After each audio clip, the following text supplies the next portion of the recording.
When a friend and I traveled to Buenos Aires, Argentina in 2013, we had the opportunity to visit La Recoleta Cemetery. We were in awe of its incredible architecture, of the beautiful streets, and the loving homes created for the dead.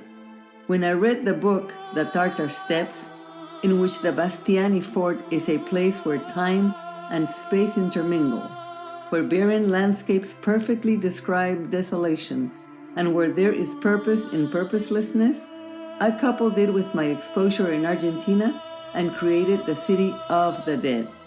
I wanted to share this experience with you and created a place where the dead rest, interact, play, mingle, and converse. The city buildings are similar to ours because they were built by humans anticipating the needs of the dead. It has neighborhoods divided by persuasion, ideology, ethics, politics, and aesthetics, and are inhabited by skeptics and cynics, among others.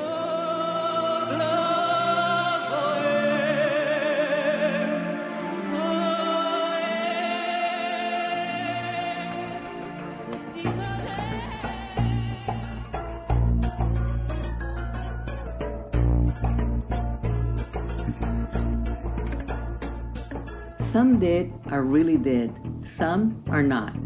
Those who are not live in the memories of those who remember them and exist contributing to our universe. They live in house-like structures, maintain some earthly interests, and have a vague recollection of times past. Most of them belong to the Practicali neighborhood.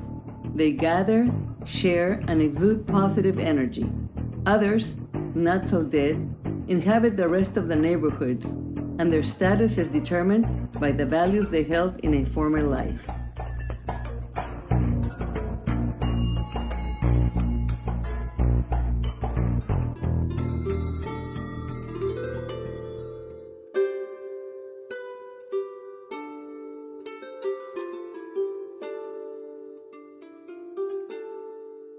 The Logicanti did not previously believe in an afterlife, and most are now pleasantly surprised with their unlimited internment. Their residence can be reached through the Arches of Wisdom, and their regular meeting place is by the not-so-sacred tree around noontime. They gather and weave their essence. Essence weaving is the only way the dead can communicate, because the word has vanished from their existence.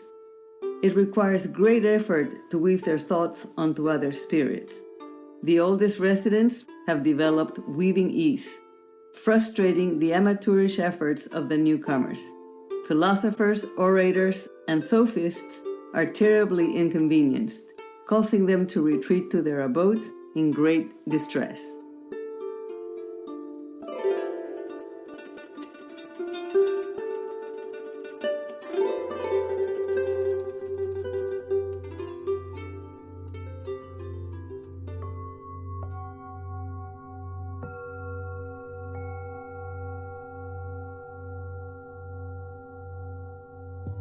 The spirituali inhabit the Sancta Sanctorum and are contemplative per secula seculorum.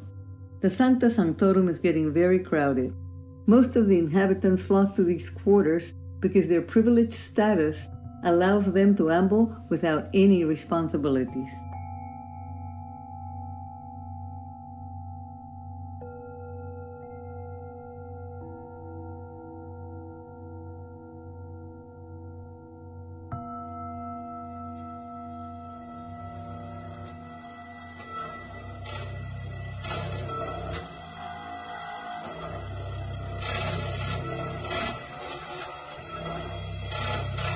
Some of the dead errant spirits, the renegati, resent their participation in this unwelcome afterlife.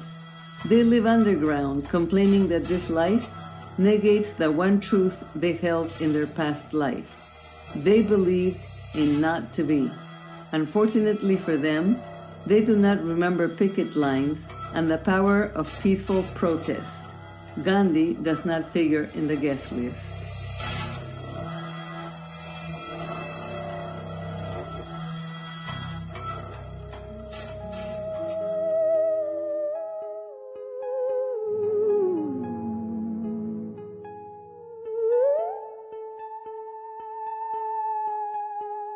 Some of the spirits, especially the ephemerali, like to levitate and live in the lofty mountains. The younger spirits train long hours to control their bounds, creating a bit of havoc in the arid domains.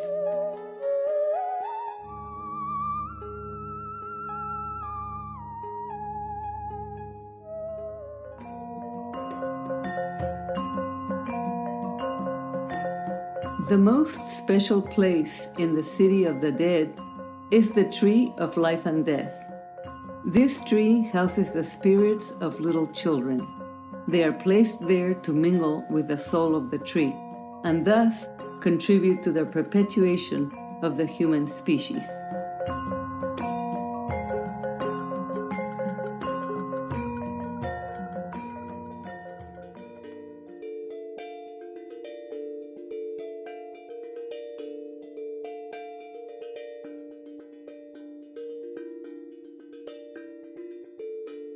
The administrative center caters to the civic needs of the inhabitants and manages the local stores. There is a kashba with an infinity of innumerable items for sale. Memories bartering is what they use as currency, and the center is thriving.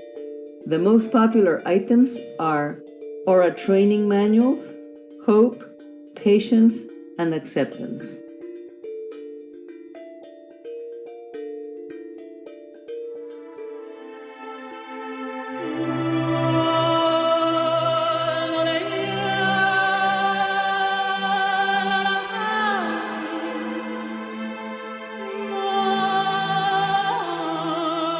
The city has guardians. They guard both the outer and the inner worlds. They keep people out and the spirits like the renegati in bounds. They guard on the mountaintops, keeping a watchful eye on their infinite surroundings.